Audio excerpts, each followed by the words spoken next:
এয়া আমি ৰাতি ভাত খাবলৈ বহিছোঁ সকলোৱে মিলি। তো 10:10 বাজিছে। আজি অতি সোনকালে খোৱা নিচিনা হৈছে।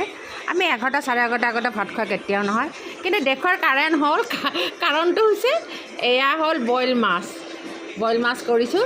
ইয়াতে জানে ৰচুন আদা এইবিলাক দিয়া হৈছে বটি মানে, কেঁচা জলকীয়া কেঁচা তেল। তো আপোনালোকে খাই পাইছেনে নাই? মাছডোখৰ চকুত নপৰিব, আমি একদম সৰুকৈ দিছোঁ আজি। আৰু এয়া হ'ল ভাজিয়া মাছ, এয়া হ'ল ট্ৰেক্টৰ।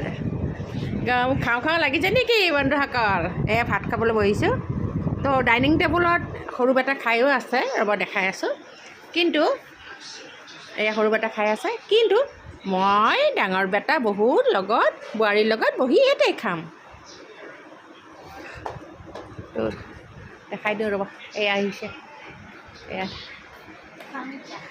এতিয়া আমি চবেই ভাত খাম। অলপ সোনকালে খালোঁ ন ধুনু, আজি বহুত জল্দি